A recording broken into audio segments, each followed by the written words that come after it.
Pessoal, hoje a gente tem uma sequência de cultos, de encontros, de pregações, de palavras sobre o Espírito Santo.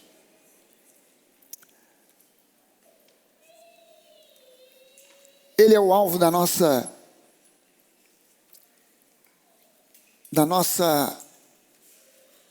nosso encontro hoje.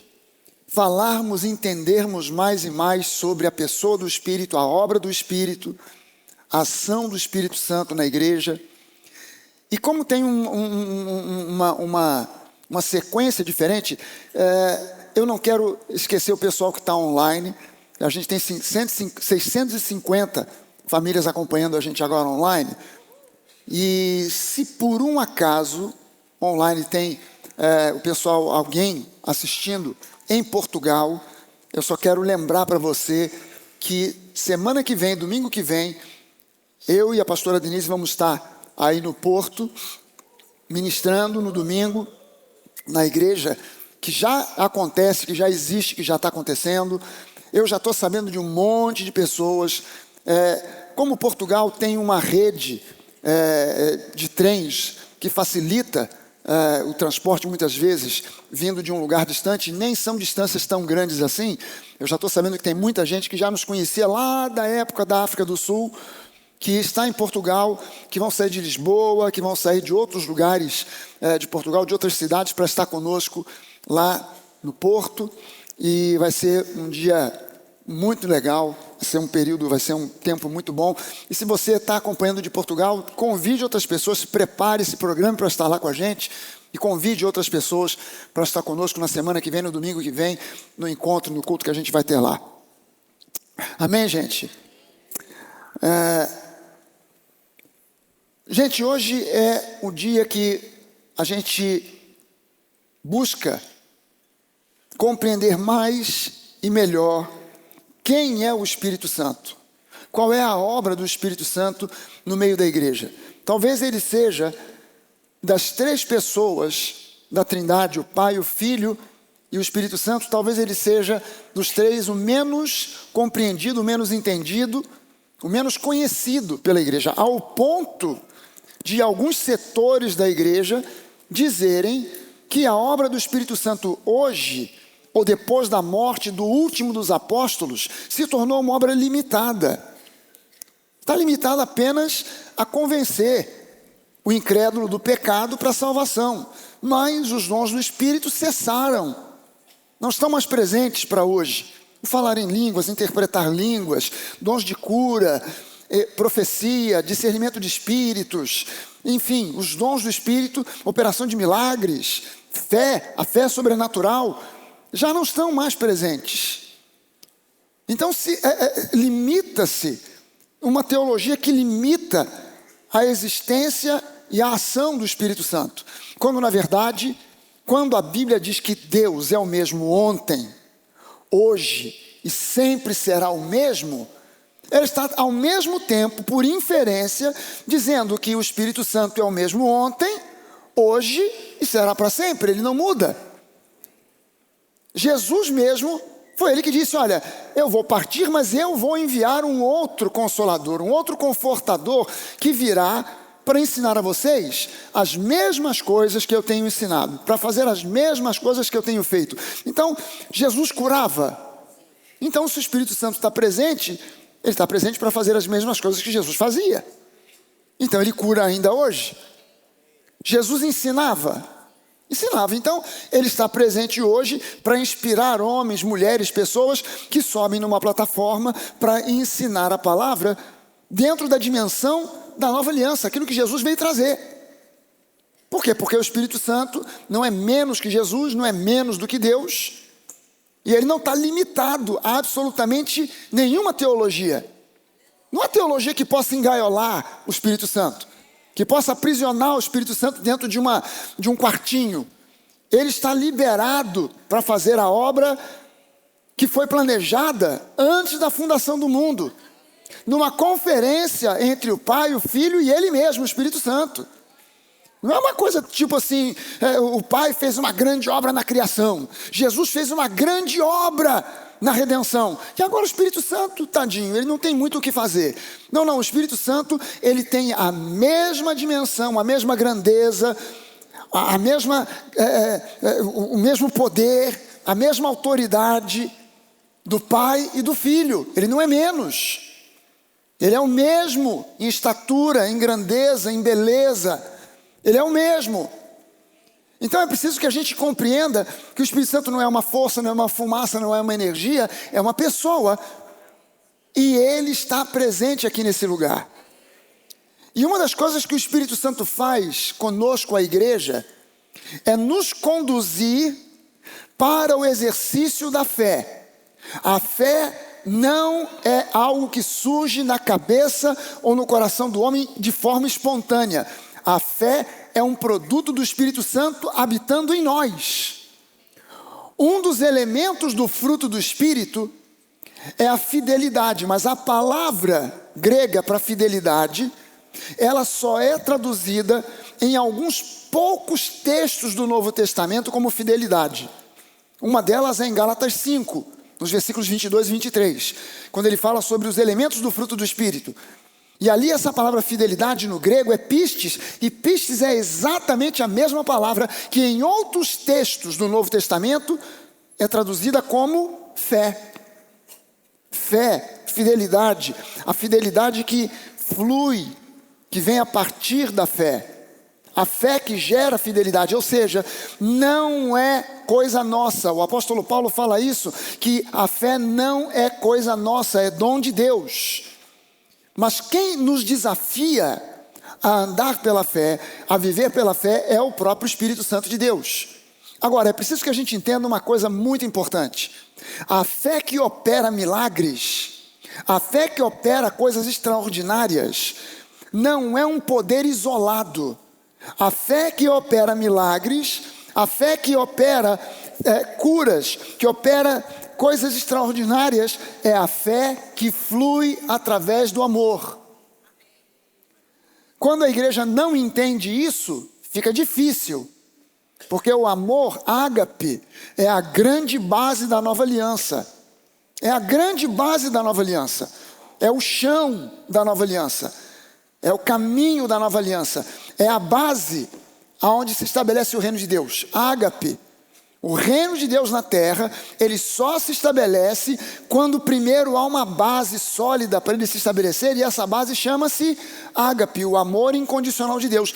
Porque o amor é incondicional, então agora nós temos acesso à graça. A graça é um subproduto do amor. Porque o amor é incondicional, então agora nós temos favor imerecido. Favor imerecido é uma expressão que reflete graça. E graça é caris. Caris literalmente significa graça, favor imerecido. Esse favor imerecido, essa graça, ela existe, flui, porque somos amados incondicionalmente. Então, mas a fé que atua, a fé flui da graça, assim como o amor gera a graça, o amor gera a genuína fé. A fé que atua para valer é a fé que flui, que vem do amor. Agora eu quero que você entenda uma coisa. É plano e propósito de Deus, porque Ele nos amou incondicionalmente. Então Ele nos dá a sua graça, e essa graça nos mostra, nos diz que é plano e propósito de Deus que nós vivamos uma vida ricamente abençoada, que nós vivamos uma vida vitoriosa, que nós alcancemos patamares mais elevados na vida, que nós andemos de glória em glória, de um patamar X para um outro mais elevado.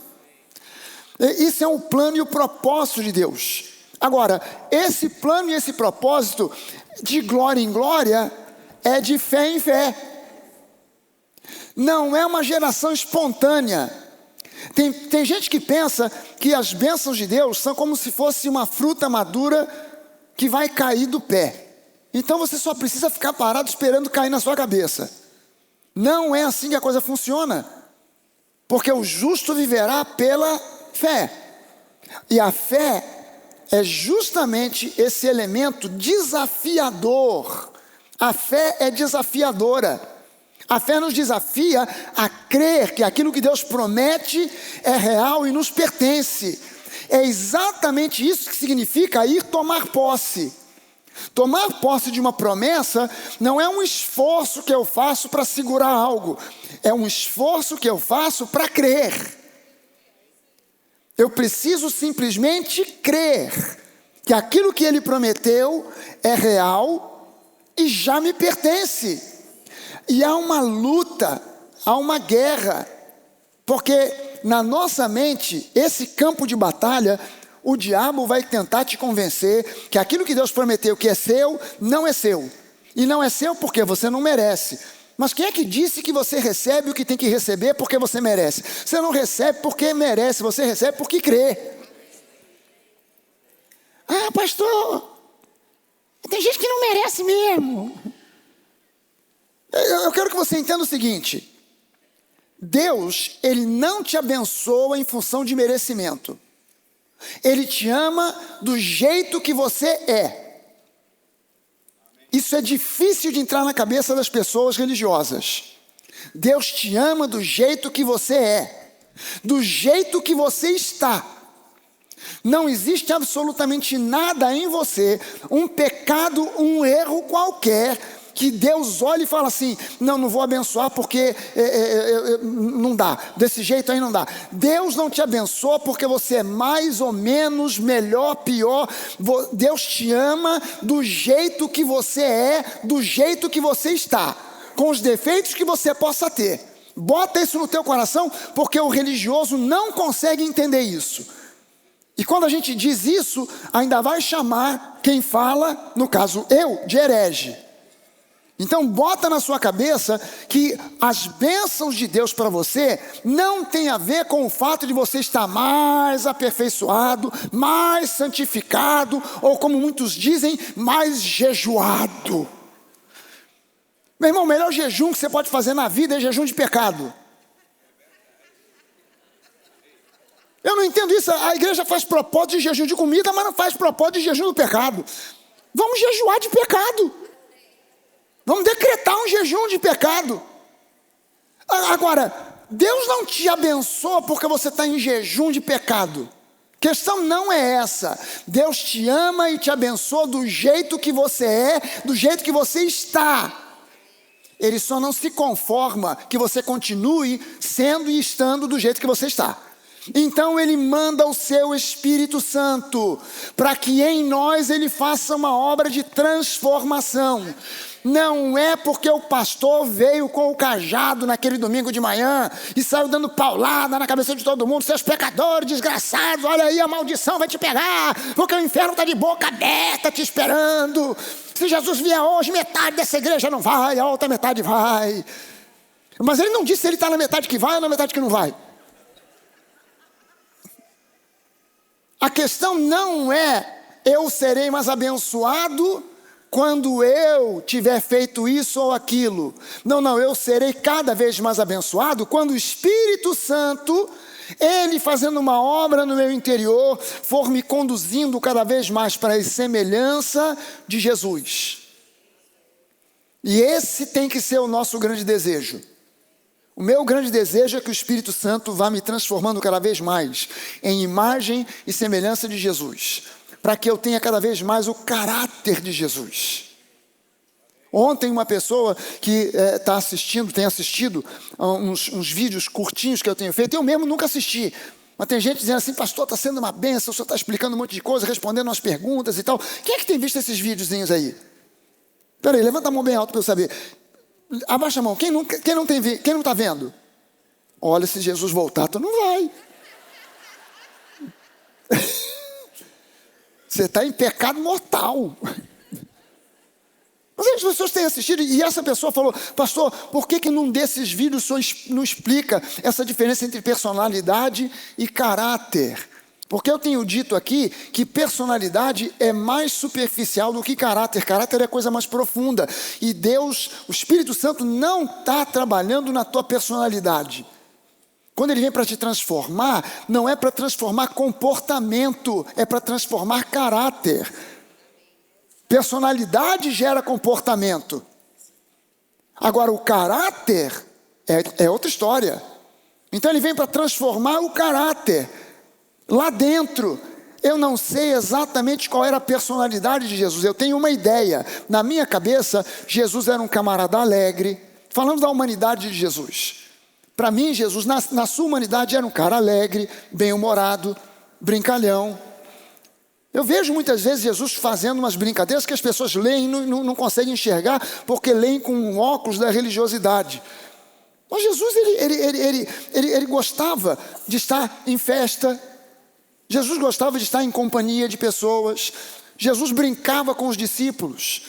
Os discípulos cheios de religiosidade, pensando no Antigo Testamento, pensando naquela mentalidade de antiga aliança. Eles passam por Samaria, ninguém dá bola para Jesus. Tiago e João vêm para Jesus. Jesus, aqui em Samaria, ninguém deu bola para você. Ninguém quis saber. Estamos nos lembrando aqui de Elias, que orou e o fogo desceu. Que tal a gente orar da mesma forma, o fogaréu descer e consumir esses samaritanos? Jesus, cara, vocês não estão entendendo bolhufa, vocês não estão entendendo o espírito de onde vocês, com quem vocês estão dentro de comunhão. Vocês são os irmãos esquentadinhos, os irmãos Boneses, filhos do trovão. Jesus botou apelido nos caras, porque Jesus era um cara bem-humorado. Mas isso é coisa que eu visualizo. Outras pessoas veem um Jesus mais depressivo, preocupado, angustiado. Eu não posso julgar a personalidade do homem Jesus, mas eu sei exatamente qual é o caráter dele. Amor, alegria, paz, bondade, benignidade, domínio próprio, mansidão.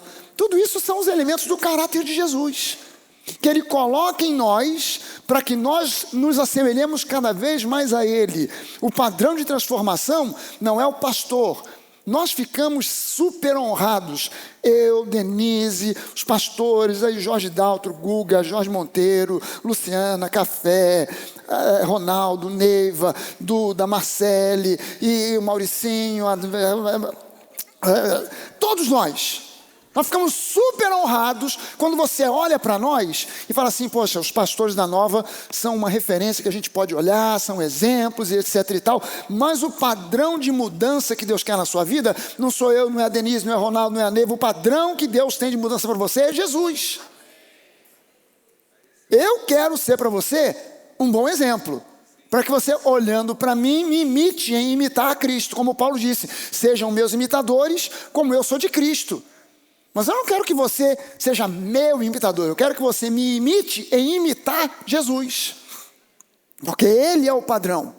Quando você vai em Efésios, no capítulo 4, no versículo 11 em diante, a Bíblia diz que Jesus deu à igreja dons.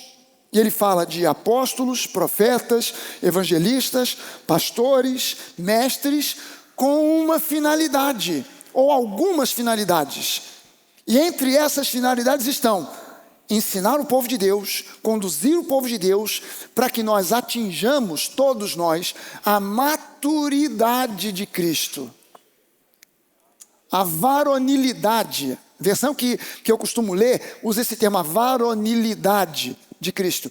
Varão fala é uma linguagem antiquíssima, bíblica, que fala de alguém que atingiu a maioridade, que já não é mais uma criança, que não é mais um simples adolescente, mas que é agora um homem feito. Então isso fala de maturidade, que nós atinjamos a maturidade de Cristo, e que nós andemos em amor, porque o amor é essa grande base. A fé sem amor é como se fosse um cavalo chucro, é um poder, mas que não está embasado na coisa certa, no lugar certo. A graça sem o amor também não funciona. A gente precisa de ter essa base, o amor de Deus. E o Espírito Santo, quando encontra em nós o amor de Deus, isso faz com que o nosso coração, quando nós nos rendemos ao amor de Deus, o nosso coração se constrange. Isso acaba com a dureza. Isso acaba com aquela mente fechada. Isso acaba com aquela pessoa rígida. que é extremamente legalista, porque é muito zelosa, mas é sem entendimento. O apóstolo Paulo fala sobre isso. Olha, os meus irmãos judeus, como eu gostaria de vê-los convertidos, eles são extremamente zelosos, mas sem entendimento. E o zelo sem entendimento vira legalismo. Então a pessoa quer ter essa fé zelosa, mas que não tem entendimento. Então é a fé pela fé. Não, é a fé que atua através do amor. Eu quero a graça, mas para querer a graça eu preciso ceder ao ágape. E quem faz isso? Quem é que faz essa obra? Eu posso pregar e a pregação pode te alertar para algumas coisas. Mas quem transforma você não é a pregação, não é o pastor Fragale, é o Espírito Santo de Deus. E uma das coisas que o Espírito Santo de Deus implanta no nosso coração é a questão da fé. Fé é para andarmos em patamares mais elevados, para irmos de glória em glória, para crermos que a vontade boa e agradável de Deus não é que nós fiquemos empacados no lugar onde a gente está hoje. Eu conheço muita gente que chegou na Nova quebrado financeiramente e que hoje está milionário. Você acha que isso é fruto de sorte ou coincidência? Não, é uma ação do Espírito Santo. Mas eu preciso entender que eu não busco prosperidade pela prosperidade em si. Porque eu quero ter um carro novo, porque eu tenho necessidades, eu quero pagar as contas. Não, eu busco prosperidade porque pela graça eu quero ser bênção para o reino de Deus. Eu quero exercer o fruto do Espírito. E dentro do fruto do Espírito está embutida a generosidade. Generosidade, eu dei não sei onde eu falei isso, vou dar para vocês uma aula relâmpago. Alguém me pediu assim, pastor, queria um seminário bíblico sobre prosperidade. Eu falei, cara, eu vou dar uma aula sobre prosperidade aqui agora, rápida. Aula relâmpago sobre prosperidade. E se você pegar essa aula, você vai prosperar. O pessoal pegou caneta, lápis. Fala agora, pastor, quais são os versículos bíblicos e tal. Fala aí da generosidade. Eu falei, olha, anota aí. Generosidade no reino de Deus é fruto... Aliás, prosperidade no reino de Deus é fruto da generosidade. Encerrada a aula. Pode ir para casa. Seja uma pessoa generosa. Você tem 1000 coisas para falar sobre generosidade. Mas o fato é que a raiz da prosperidade é a generosidade. Sem generosidade, a prosperidade não vai funcionar. Sem generosidade, é até um perigo prosperar. Porque a pessoa prospera e fica cada vez mais pão dura. Cada vez mais retendo. Generosidade é o segredo de alguém que recebe e semeia. Recebe, semeia. Recebe, semeia. Semeia, colhe. Colhe, semeia. Semeia, generosamente dá. Dá, recebe. É um ciclo. Tudo isso é a ação do Espírito Santo na nossa vida. E Ele quer conduzir cada um de nós para patamares mais elevados. Deus criou você e o ser humano com uma capacidade de sobreviver nesse mundo, sabia disso? Esse pessoal que está no mundo aí, está todo mundo sobrevivendo e não tem Deus. Mas eles estão sobrevivendo. Eu não fui chamado para sobreviver, eu fui chamado para viver. Você não foi chamado para sobreviver. A gente vai levando. Deixa a vida me levar, vida leva. Eu não fui chamado para a vida me levar. Você não foi chamado para a vida te levar. Você foi chamado para viver o melhor de Deus. E se você quiser sair de uma visão de apenas sobreviver e entrar na dimensão de viver uma vida abundante, você precisa aprender como ser dirigido pelo Espírito Santo. Isso é uma questão fundamental de vivermos uma vida abençoada, próspera, curada, bênçãos fluindo, a fé funcionando. A graça operando na nossa vida, a gente precisa ser dirigido pelo Espírito Santo. Por isso, aquela parábola do semeador de Marcos capítulo 4, nos fala que a semente que cai em boa terra, e essa semente é a palavra, e a boa terra é o coração do homem, Jesus diz que ela pode produzir a 30, a 60 e a 100 por 1. Produzir a 30 por 1 já é bom demais. Porque é uma produção de 3.000%. Não tem nada no mundo que renda 3.000%. Você não planta milho e você tem uma colheita de 3.000%. já é bom demais. Você não investe, o seu dinheiro pode ser na bolsa de valores, pode ser no Bitcoin, e você não vai ter um rendimento de 3.000% da noite para o dia. E talvez até mesmo num período longo de 5, 6 anos ou mais. Mas a promessa do reino de Jesus é: a palavra plantada, semeada, ela pode produzir a 30, a 60 e a 100 por um. Cara, 3.000% é bom demais, 6.000% é bom demais. Mas a 100 por um, misericórdia. 10.000%. Eu não quero produzir a 30 mil, perdão, a 30 por um. Eu não quero produzir a 60 por um, eu quero produzir a 100 por um. Quem está nessa comigo aí, diga amém. Essa parábola, Marcos 4, 20, diz assim: os que foram semeados em boa terra são aqueles que ouvem a palavra. Então a coisa já começa aqui no ouvir a palavra. Já começa no ouvir. E essa palavra, esse verbo ouvir, aqui nesse texto, e em outros textos do Novo Testamento, é akoi. E akoi significa ouvir e compreender, ou entender o que foi ouvido. Porque tem gente que ouve, mas entra por um ouvido e sai pelo outro. Tem gente que nem ouve. A pessoa está na igreja, mas só está o corpo. O espírito está lá no mundial, fazendo compras. Ou aproveitando a Semana da Beleza Guanabara. Comprando shampoo, condicionador, rímel e outros itens. Mas só está o corpo. Mas aqueles que ouvem akoi, que ouvem com a intenção de aprender, que ouvem com a intenção de reter, que ouvem com a intenção de realmente absorver, e recebem, esses frutificando a 30, a 60 e a 100 por um.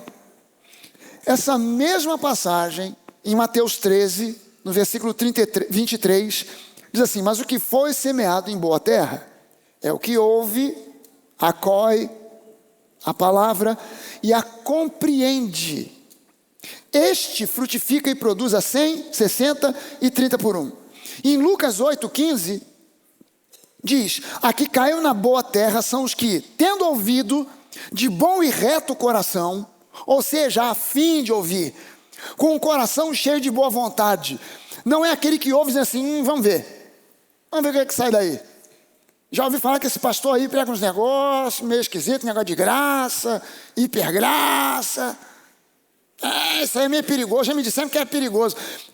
Eu achei interessante, semana passada, a gente falando aqui sobre o fruto do Espírito, e teve uma pessoa aqui, daquele grupo de pastores do Espírito Santo, que estava nos visitando, e a esposa do pastor estava me contando aqui que ela convidou uma amiga que mora por aqui por perto. E essa amiga ouviu de uma outra, me comentou: domingo que vem, esse domingo eu vou lá na Nova. Aí a pessoa que ouviu, lotada, recheada, aprisionada na religiosidade, virou-se para essa pessoa e disse para ela: o quê?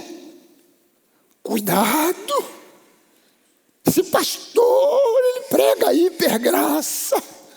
E ela falou isso como se fosse uma coisa negativa, uma ofensa para mim. Mas deixa eu dizer, não sei se de repente essa pessoa está assistindo online, mas pode ter alguém assistindo online que pensa a mesma coisa. E deixa eu dizer para você, é verdade. Eu prego mesmo a hipergraça. Só por uma razão. Porque quando o apóstolo Paulo escreve dizendo: aonde abundou o pecado, superabundou a graça, a tradução está errada. Porque o termo que é traduzido como superabundância, no grego é huperperissos.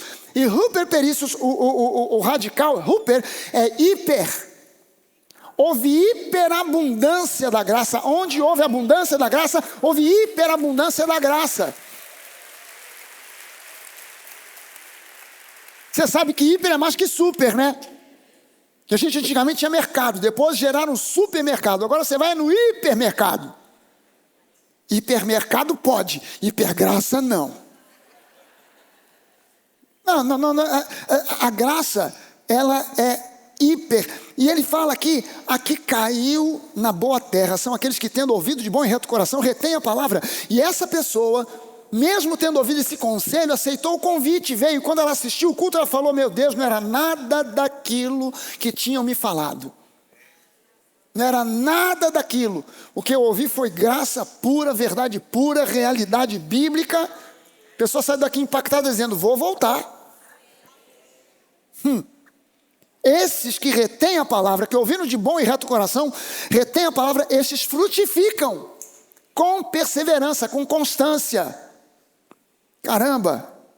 Gente, receber a palavra, ou seja, concordar com a palavra, abraçar a palavra, compreender a palavra, entender a palavra, receber revelação da parte do Espírito Santo, reter a palavra, guardar a palavra, pôr em prática a palavra, meditar na palavra, rememorar a palavra, não deixar cair no esquecimento. Isso é o que provoca produção do fruto, ou seja, é isso que provoca resultado. É isso que provoca resultado. Não é meramente um culto. Um culto pode acontecer muita coisa. Em um culto muita coisa pode acontecer. Pode acontecer um milagre na sua vida. Mas se você não quer apenas um milagre, você quer uma constância de milagres. Você quer Deus agindo constantemente. É domingo, é segunda, terça, quarta, quinta, sexta, sábado, de manhã, de tarde, de noite, de madrugada. Todo dia Deus agindo. Você precisa ouvir de bom e reto coração. Ouvir e reter, ouvir para compreender. Ouvir para guardar, meditar no que foi dito. Para que então o Espírito Santo, quando te desafia para a fé, para o uso da fé, você esteja pronto. Porque a fé vem pelo ouvir. Então eu ouço, gera fé. O Espírito Santo coloca diante de mim um desafio. Você sabia que andar pela fé é andar em resposta a grandes desafios que Deus coloca diante de nós? Quando é que você identifica que um desafio que você tem diante de você é de Deus ou não? É quando você olha e fala assim: meu Deus do céu, isso é impossível. Aí o Espírito Santo fala: exatamente. É para isso que eu te chamei, para o impossível. O que é possível você faz, não precisa que Deus te ajude. Mas o que é impossível, você não tem como, depois de realizado aquilo, você dizer assim: olha o que eu fiz. Não, você vai ter que se humilhar e dizer: caramba, se não fosse o Espírito Santo, porque isso aqui não dava para eu fazer sozinho não. Não dava para fazer na força do meu braço, na minha inteligência, na minha criatividade, não dava não. Foi preciso uma ação sobrenatural. Então, se eu quiser produzir a 30, a 60 ou a 100 por 1, esses são níveis de proporcionalidade entre receber a palavra, compreender a palavra, render-se ao Espírito Santo, ser dirigido pelo Espírito Santo, colocar a palavra em prática, aceitar, abraçar os desafios da fé, e aí sim vem a produção, aí vem os resultados. Romanos capítulo 8, versículo 14 até o 17, diz assim: pois aqueles que são guiados pelo Espírito de Deus, esses são filhos de Deus, porque o Espírito que vocês receberam de Deus não torna vocês escravos, e não faz com que vocês tenham medo. Pelo contrário, o Espírito torna vocês filhos de Deus, e pelo poder do Espírito Santo, nós dizemos com fervor a Deus: Abba, Pai, meu Pai. Você pode levantar uma das suas mãos e dizer: eu digo com ousadia: Abba, Pai, meu Pai. Aleluia. O Espírito de Deus se une com o nosso espírito. Amém. Pode dar uma salva de palmas ao Senhor Jesus, porque Ele é digno por isso que Ele fez e tem feito. O Espírito de Deus se une com o nosso espírito para afirmar e assegurar que somos pobres, miseráveis, pecadores. Lá vem a heresia, lá vem a heresia, lá vem a heresia. É para afirmar que somos filhos de Deus. O Espírito de Deus, nós somos seus filhos e por isso receberemos as bênçãos que Ele guarda para o seu povo. E também receberemos com Cristo aquilo que Deus tem guardado para Ele. Você está percebendo aqui que Deus não está subtraindo nada, não está impondo condições, Não está colocando diante de nós alguma coisa que nós possamos realizar pela nossa religiosidade, pelas nossas orações, pelo nosso muito ler a Bíblia. Ele está colocando aqui algo que Jesus fez por nós, nos categorizando como agora idôneos, preparados, aptos para receber aquilo que foi preparado para nós. E eu volto a te dizer, Deus te ama do jeito que você é, do jeito que você está. Ele só não se conforma que você continue desse jeito. Então ele vem para trabalhar no seu interior, não de uma forma dura, não de uma forma condenatória, não de uma forma onde ele vem com um cajado para bater na sua cabeça. Ele vem com ágape, com ágape, amor incondicional. E o amor, o apóstolo Paulo diz que nos constrange. O amor nos constrange. E a gente olha e fala assim, meu Deus, como pode Deus me amar tanto assim? Gente, imagina só o seguinte. Você está num voo, indo para tirar férias na Disney. Vamos profetizar aqui. Você está num voo, na Delta Airlines. Estou gostando da Delta. A última vez que eu viajei, fui para os Estados Unidos, me botaram uma talher de prata. Falei, aleluia. Porque no voo anterior me deram um talher de madeira. Colher de pau. Comida de avião é ruim, agora com colher de pau, fica pior ainda.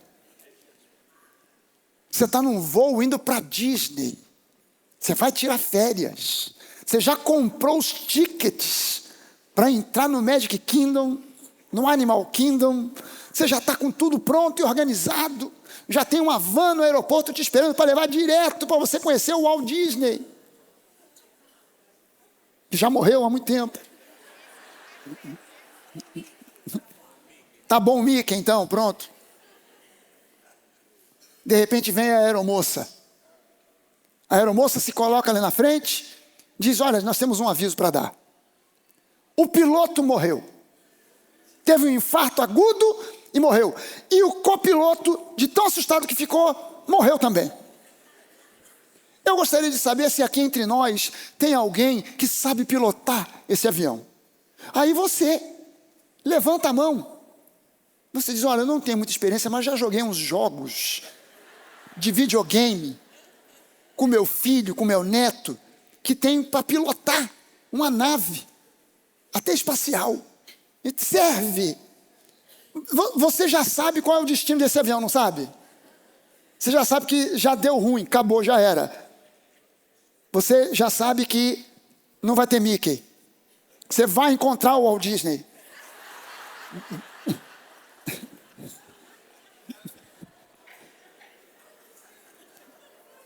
Porque quando você chega na cabine do piloto e você vê aquela monteira de alavanca, botão, luz piscando, você vê que é um pouco diferente do videogame.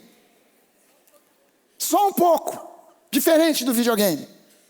Mas se naquele mesmo avião, a aeromoça pergunta, tem alguém aqui que sabe pilotar? E aí um piloto de verdade, qualificado, que estava no voo, levanta a mão e deixa comigo. Aí você sabe que o avião vai pousar e você vai desfrutar da Disney, porque tem alguém qualificado que sabe pilotar aquele avião. Pois é, o avião é a tua vida e o piloto é o Espírito Santo. Quando você tenta pilotar esse avião, você pode ter certeza, você não sabe lidar com todos os instrumentos. Você não sabe averiguar o que um está dizendo e o outro também. Você pode conhecer um ou dois ou três daqueles instrumentos. Você sabe para o que serve uma ou duas alavancas, mas você não sabe tudo. Então você fica ali mais ou menos. Isso geralmente dá em desastre. Então a gente precisa entender que o nosso lugar não é sentado no volante, é na cadeira do carona. E não adianta querer marcar o GPS para o Espírito Santo. O Espírito Santo, é para a direita, hein? Vira. Passou, era para ter virado da direita ali. O Espírito Santo sabe melhor do que você. Você sabe que é um princípio que eu aprendi na escola bíblica. Pastor Mark Rodgers me ensinou o seguinte. O Espírito Santo fala para você alguma coisa hoje, você começa a fazer hoje. Mas enquanto ele não falar de novo, tu não vira nem para a direita nem para a esquerda. Porque a gente começa a falar assim, o Espírito Santo falou comigo, mas tem um ano. Não falou de novo. Eu acho que eu vou dar uma virada aqui, pro lado de cá, ou pro lado de lá. Pronto, você entrou na rota errada. Mas já passou 1 ano e meio, 2 anos, o Espírito Santo, enquanto ele não falar, tu não faz nada. Você obedece o GPS, não vai obedecer o Espírito Santo? O Espírito Santo, você botou o GPS te botou numa reta, e você começa a ficar desconfiado, não é possível, não está falando nada, só ando reto, e você toma uma curva qualquer, e aquela senhora que mora dentro do seu carro, encolhida em algum canto que você não sabe onde é, vem ele falar para você, recalculando a rota. Porque você estava no caminho certo, mas você se desviou porque você cismou de entrar num lugar que o GPS não disse para você entrar. Então a gente precisa entender que quem é o nosso GPS na vida é o Espírito Santo de Deus. É o Espírito Santo. Na vida a gente enfrenta uma miríade de situações que vão exigir de nós todo tipo de decisão. Algumas dessas decisões podem mudar a nossa vida radicalmente, de forma positiva ou de forma negativa. E a nossa vida não vai ser só a nossa vida afetada, vai afetar a vida do nosso cônjuge, dos nossos filhos, de gente à nossa volta, parentes, não parentes, irmãos em Cristo. Essas decisões, uma vez tomadas, podem conduzir o avião da nossa vida para um destino maravilhoso, com um pouso tranquilo, ou para um desastre de consequências catastróficas. Então a gente precisa estar ligado quando você tem questões do tipo, o que eu devo fazer da minha vida? Para que lado eu vou com a minha vida? Que carreira eu devo seguir? Será que eu devo mudar de profissão e abraçar uma carreira nova? Será que essa é a pessoa com quem eu devo casar? Pastor, oportunidade dada é oportunidade agarrada. Será que esse é o melhor momento para ter filhos? Será que eu devo empreender para ter o meu próprio negócio? E como devo fazer isso? Será que eu devo vender o meu apartamento? Será que eu devo mudar de igreja? E se eu mudar de igreja, vou para onde? São questões cruciais. Eu conheço gente que era membro da Nova e sem consultar o Espírito Santo mudou de igreja e hoje não está em igreja nenhuma. Está no mundo aí perdido, batendo cabeça para tudo quanto é canto, satisfeito com ideologia e já não sabe mais bulhufa sobre quem Deus é. Meu Deus do céu. Tu já viu uma entrevista, o camarada dizendo, não, eu sou teólogo, não sei o quê, mas estudei, hoje sou ateu. Eu queria saber com quem você estudou. E o que você estudou para ser teólogo ateu. E o camarada acredita mais no comunismo do que na palavra de Deus. Não, agora me tornei ateu comunista. Bom, pelo menos é coerente, porque no comunismo ser cristão não dá. Tem que ser ateu mesmo. Porque o ateu, o comunismo tem como base o ateísmo. Então o camarada, pelo menos ele é coerente. Mas se perdeu por completo no meio do caminho.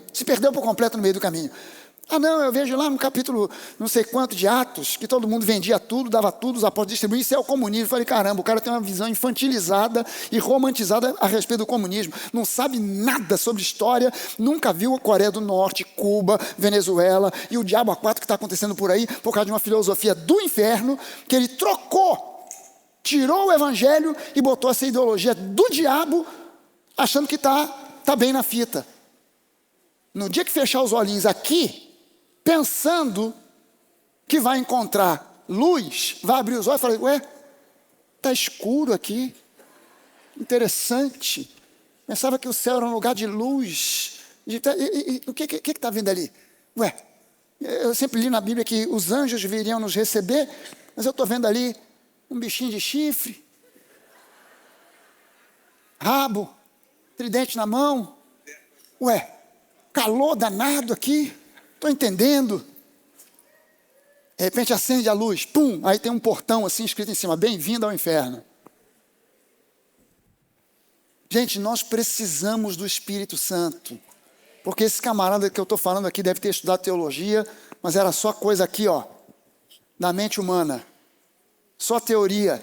Espírito Santo mesmo, Nada. Nós precisamos desesperadamente do Espírito Santo. Desesperadamente. Qual é a voz que eu devo seguir?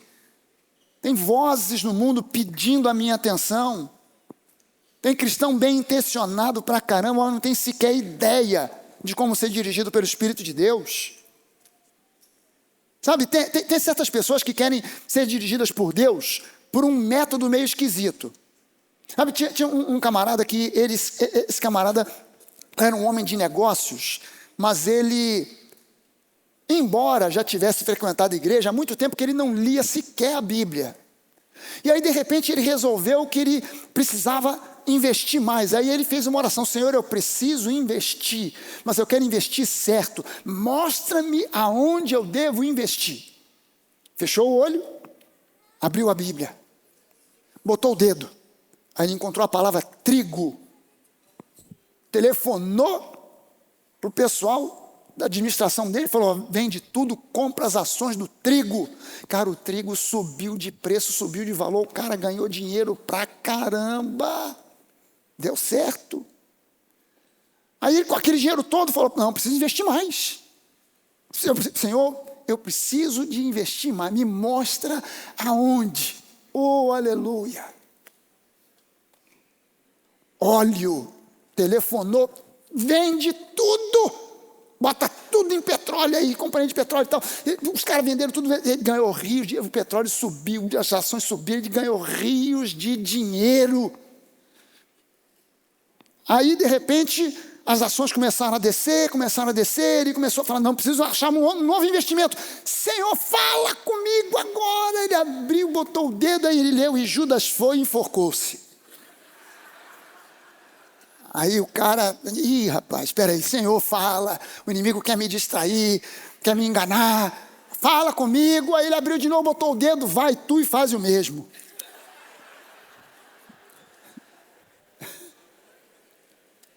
Você está entendendo que Deus tem método para nos guiar e não são métodos aleatórios? Não é no aleatório que Deus vai nos dirigir, que vai nos guiar.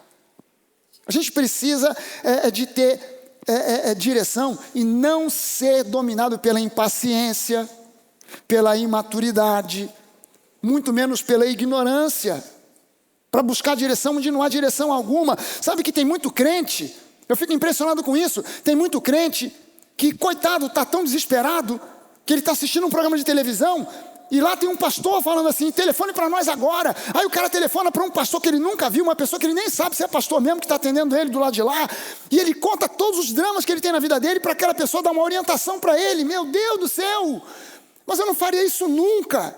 Tu já imaginou você telefonar: não, pastor, eu estou falando aqui porque realmente a minha mulher me traiu, eu vou contar isso para os outros?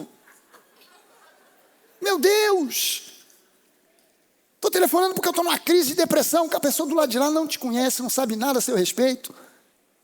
Vai fazer uma oração genérica, mas é o desespero de falta de direção.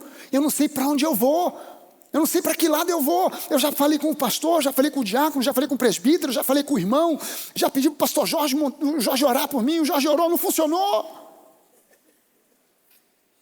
Coitado do Jorge.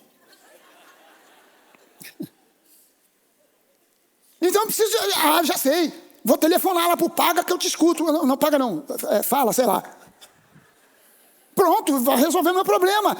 Cara, falta de direção, fica confiando em profecia. Tem gente que fica confiando em profecia que Deus nunca enviou, que é fruto só de religiosidade. Eis que o Senhor te diz. Cara, você sabe que tem muita gente que tem esse ministério de profeta, mas o problema às vezes do profeta é que, por imaturidade, ele acaba sendo evangelástico e estica além daquilo que Deus falou. Ou então ele acaba exercendo o ministério do puxa-saquismo e ele profetiza para quem tem autoridade e poder na igreja. Então ele está ali: Deus está me falando, mas só fala sobre o pastor Fragalho, sobre a pastora Denise. Ele não fala sobre o João, a Maria que está sentado lá no fundo.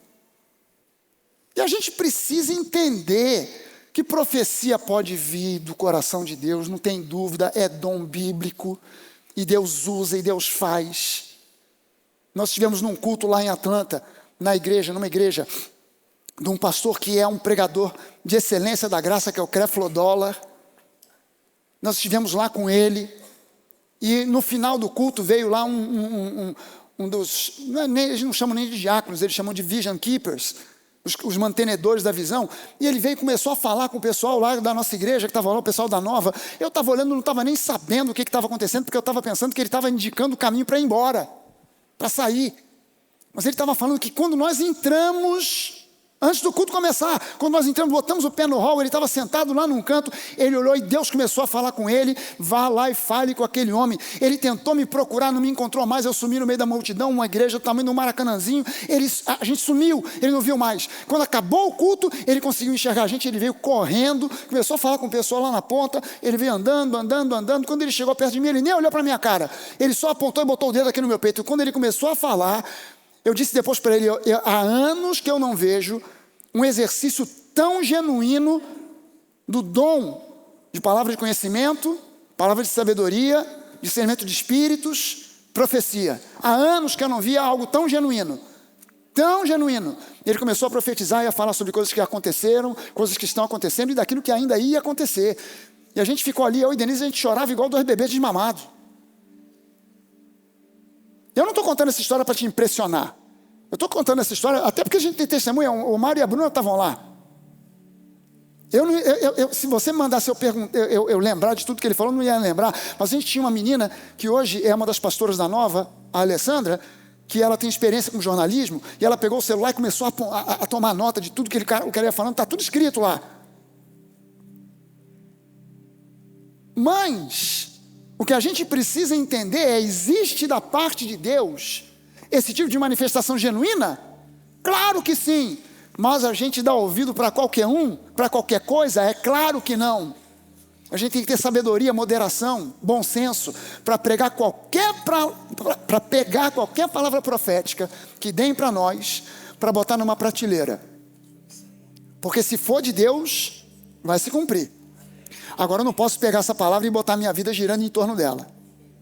E eu esqueço do resto. E eu vivo em função daquilo. Eu vivo esperando por aquilo. Calma. Calma. No tempo Kairos, não é no tempo Cronos, mas no tempo Kairos, Deus vai fazer. No tempo Kairos é uma mistura, sabe? É o tempo de Deus. É a nossa fé em ação. É o Espírito Santo nos colocando diante do desafio e nos estimulando a encarar o desafio, dizendo: pode ir, porque Deus te ama. Deus não te joga numa fogueira. O desafio que Deus coloca diante de você não é para testar se você realmente tem coragem, não tem. Não, o desafio que Deus coloca diante de você é para que você exercite a sua fé e conquiste aquilo que já foi conquistado para você há 2000 anos atrás, na cruz do Calvário. Sabe, hoje, esse domingo especial é um domingo de crescimento espiritual, de amadurecimento espiritual, de unção da parte de Deus, para que você receba assim aquela enxurrada do Espírito Santo, aquele descer do Espírito sobre a sua vida, para trazer clareza, para trazer entendimento, para trazer revelação, para que você possa desfrutar do melhor que Deus tem para a sua vida, para você sair do patamar onde você está hoje e ir para um outro que é mais elevado, para que você progrida. Isso é plano de Deus. Jamais Deus nos enganaria dizendo que andar com Ele é de glória em glória. Não, Ele diria: olha, anda comigo e você vai viver mais ou menos e tal, quando chegar no céu tudo bem, mas por enquanto, não, é de glória em glória, mas também é de fé em fé. Então, em nome de Jesus, curva a sua cabeça. Curva a sua cabeça. A gente tem hoje um dia inteiro. Vai ter almoço aqui na igreja. Se não tiver almoço suficiente, tem o McDonald's. Se não tiver McDonald's, você fica de jejum mesmo. Mas a gente tem um dia inteiro para quem quiser permanecer. Talvez tenha gente que vai chegar no meio da tarde, tem gente que só vai ficar na parte da manhã. Mas eu quero que você saia daqui, não importa o tempo que você vai ficar aqui, eu quero que você saia daqui com uma consciência despertada por fato de que Deus te ama incondicionalmente. E Ele te ama como você é, como você está. Mas isso não faz com que Ele deixe de trabalhar no seu espírito, no seu interior, para transformar você na imagem e semelhança de Jesus, mas que o estágio e o estado onde você está hoje não é um impedimento para Ele te abençoar, porque é pela graça, não é pelas nossas obras, não é pela nossa muita santidade ou pouca santidade, não é pelo muito jejuar ou pelo pouco jejuar. Não, Ele te abençoa porque Ele te ama, porque Ele tem com você uma aliança, porque Ele tem com você um trato que foi selado pelo sangue de Jesus, não pelo sangue de bodes, não pelo sangue de ovelhas, mas pelo sangue de Jesus em pessoa, o Cordeiro de Deus que tira o pecado do mundo. Você sabe que no livro do Apocalipse, João, ele diz que ouviu de trás de si uma voz que parecia o rugido de um leão, que parecia o ruído de muitas águas, de uma cachoeira gigantesca, tipo Niagara Falls ou Foz do Iguaçu. Mas quando ele se volta para ver quem falava com ele, ele não vê um leão, ele não vê uma cachoeira, ele vê um cordeiro, como que estivesse morto antes da fundação do mundo. E essa é a maior raiva do diabo, que vem como uma serpente, que vem como um dragão, mas é derrotado por um cordeiro.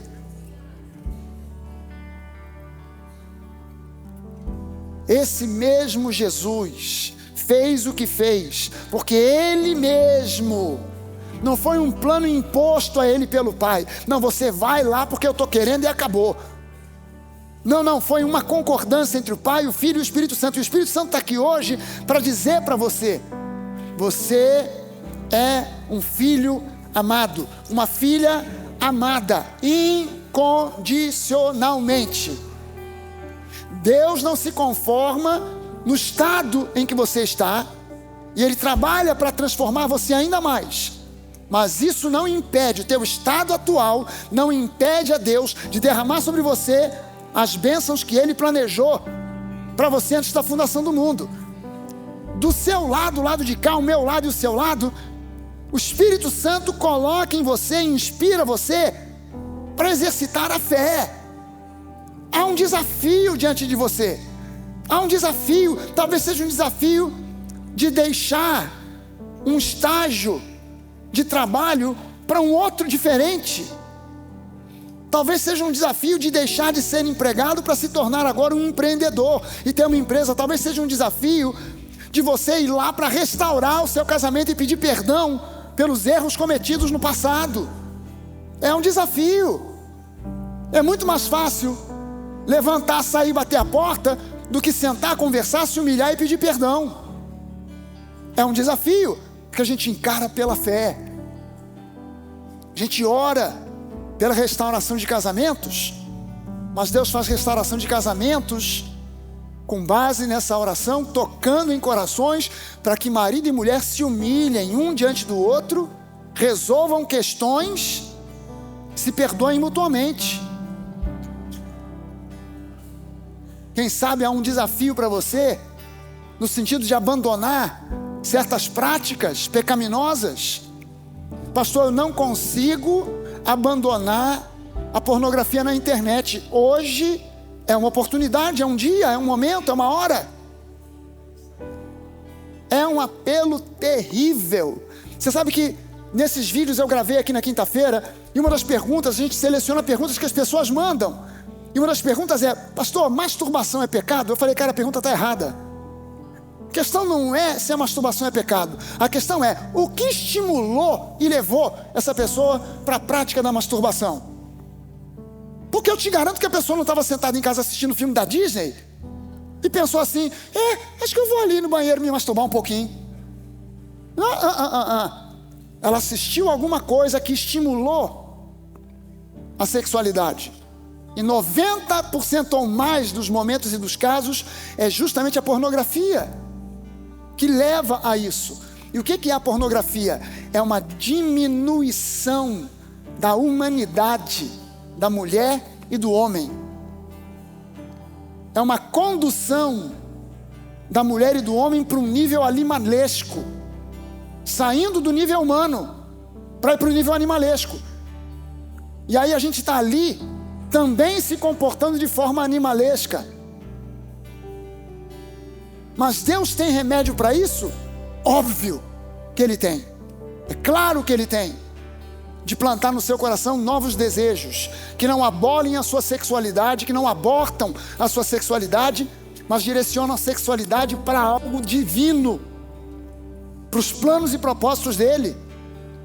Talvez o seu desafio seja aprender a viver com a grana que você tem, sem se envolver em coisas ilícitas, sem sonegar. Eu não sei qual é o desafio que você possa ter, e eu quero que você entenda, eu não julgo nenhum de vocês aqui pela aparência. Há algum tempo atrás, ali no hall, antes do culto, eu fiz uma brincadeira. Esse relógio que eu estou usando aqui, eu pedi para o pessoal dizer, quanto você acha que custou esse relógio? Algumas pessoas olharam e falaram assim, pastor, isso aí é relógio de 5 mil reais. O outro falou, não, isso aí é relógio de 10 mil reais. Teve outro que falou, não, isso aí é relógio de 15 mil reais. Eu falei, quer saber? Custou 150 reais na Temu.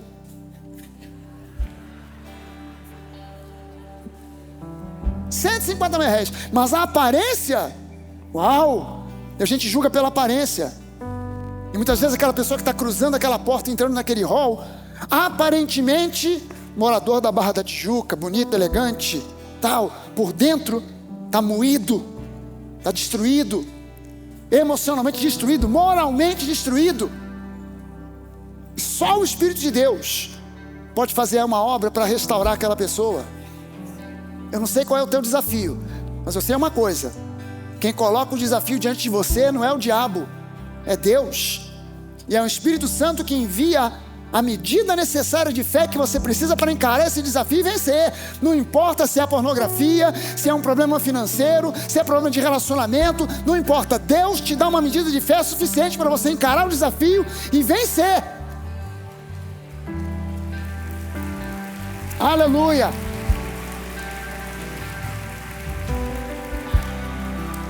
Eu queria que você curvasse a sua cabeça. Justamente porque eu citei coisas aqui talvez até muito pesadas, eu não quero pedir que você levante a sua mão, que você venha aqui à frente. Não, eu quero que você, no lugar onde você está, todos nós aqui, não só você que precisa, mas cada um de nós aqui, porque numa medida ou noutra todos nós precisamos.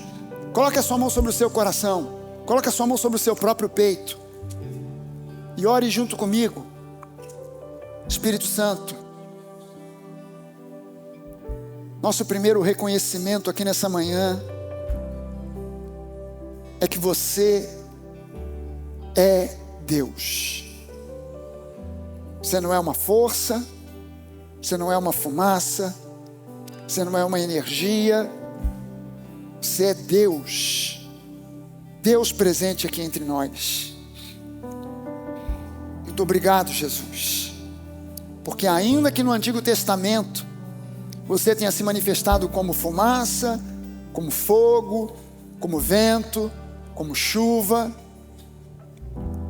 agora na nova aliança você se manifesta como o Espírito de Deus que habita em nós. Espírito Santo que vem para estar conosco, estar em nós, sobre nós. Você é o Senhor, que é nosso pastor, e não permitirá que nada falte. Em nome de Jesus, cada um de nós aqui, nessa hora, cada um de nós apresenta diante de Ti a sua própria vida. Nós nos apresentamos diante de Ti com a face descoberta. Como diz o apóstolo Paulo, e todos nós com o rosto descoberto, nos apresentamos diante de Deus, e Ele, como Deus que é, vai nos transformando na mesma imagem do Senhor que é o Espírito.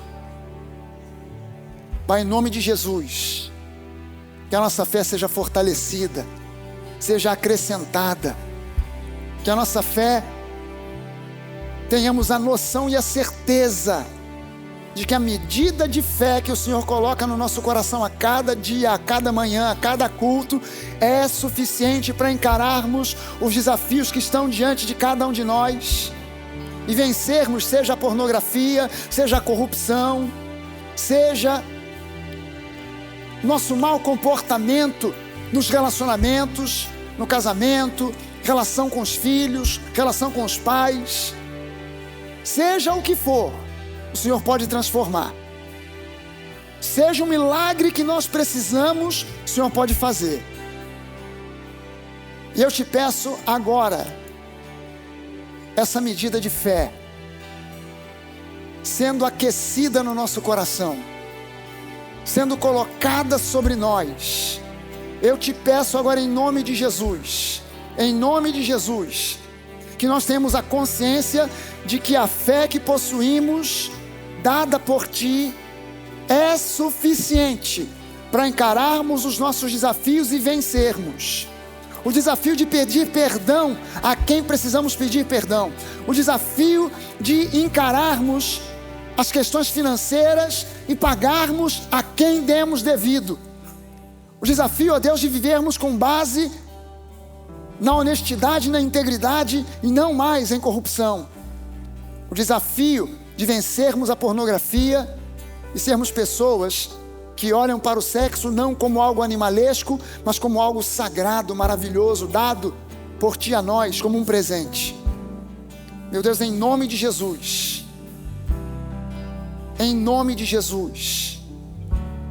nós oramos, ó Deus, para que as nossas mentes sejam esclarecidas e tenhamos o entendimento pleno do Teu amor, da Tua graça, da grandiosidade do Teu amor por nós e da obra de transformação que o Senhor quer fazer na vida de cada um de nós. Em nome do Senhor Jesus. Você pode ficar de pé? Aleluia. Nós queremos ser guiados e dirigidos pelo Teu Espírito, Deus. Nós queremos ser guiados e dirigidos pelo Teu Espírito.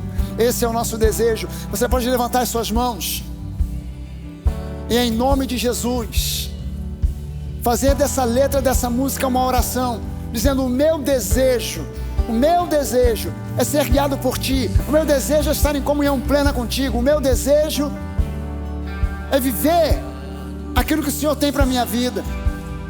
Aleluia. Meu desejo é viver no Teu amor, mergulhado em Você. Eu só quero ir no mar. Queremos ir no mais profundo, ó Deus. Abra o meu coração. Deixa o medo para trás.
Aleluia.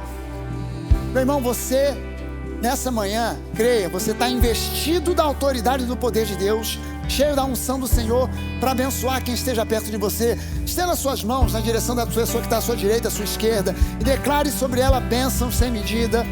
Declare sobre ela cura, declare sobre ela transformação, declare sobre ela o Espírito Santo de Deus, declare sobre ela o fim da depressão, da angústia, do medo. Declare sobre ela a alegria do Senhor, a paz de Cristo. Aleluia!